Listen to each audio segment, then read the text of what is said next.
I want to continue looking at my emotions. But once again, I don't want to be motivated to speak through them.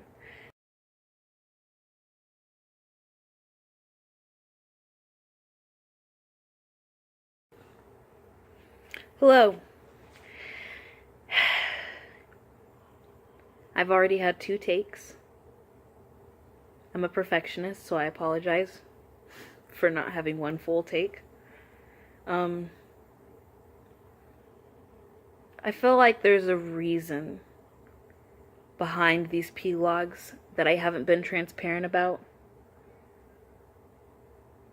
Why I share what I'm thinking or what I'm going through.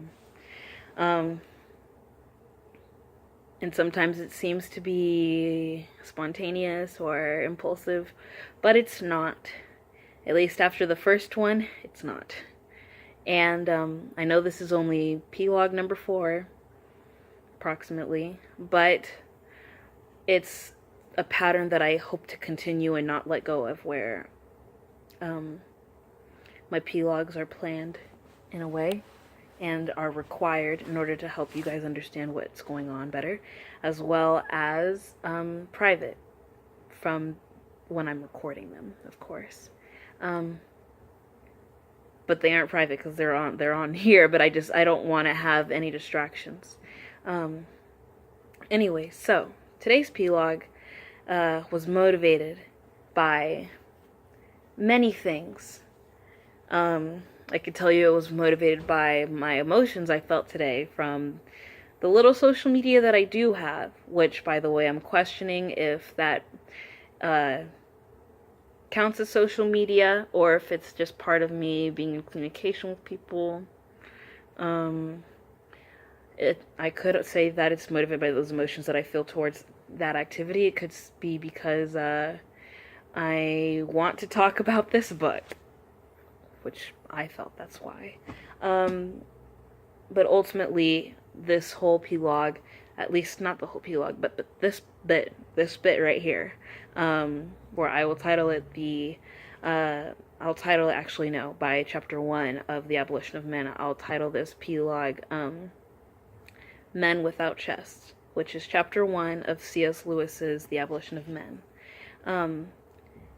And this p-log is motivated, or it's going to be explained through the lens of quotes from The Abolition of Men, because I feel it helped me articulate the way I plan to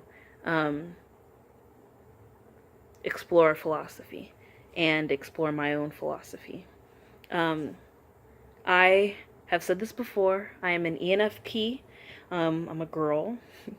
I actually love people, some more than others, if that makes sense. I'm a Christian, so I have to love people, obviously. But then I love people with more knowledge or some sense of awareness, intentionally. Basically emotions and love, because love I feel isn't entirely emotions, but it can be motivated by feelings and things like that. It's part of who I am, and it's something that I don't want to abandon, even though in this field, it feels like you have to be more of a thinker, you have to be more logical. My daddy tells me, I thought since you're pursuing this stuff that you're going to be more logical.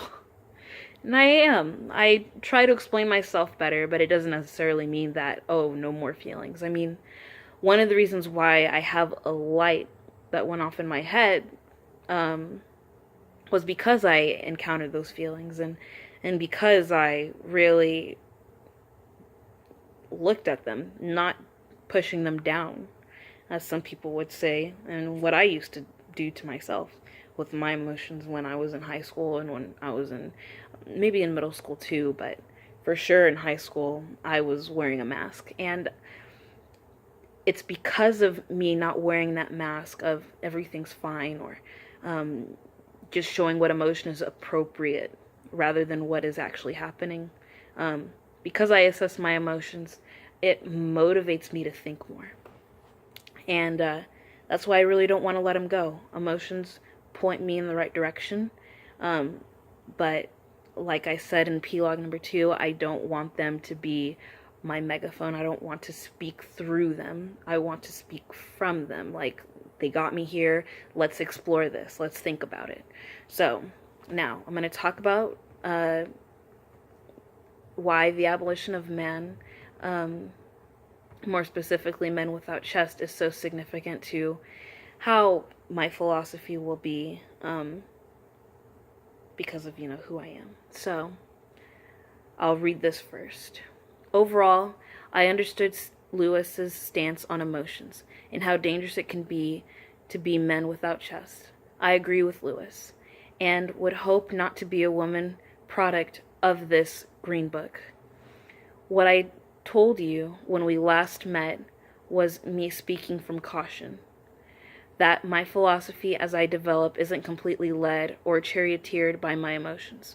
Of course, my personality and me being a girl will bring me to think of things that I have otherwise thought of if it wasn't for some emotional tug. But I wouldn't want to reach a truth by emotions alone. As I mentioned before, I still truly value my emotions, and if it wasn't for 21 Pilots, I probably wouldn't have any value on them in any career field due to my background. And then I said I still need to listen to U2 album you mentioned in the meeting, by the way. So that was me talking about C.S. Lewis. That was me trying to summarize. But here are some quotes.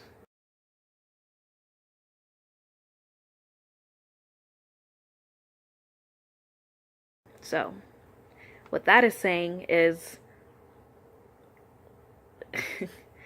the head rules the appetite.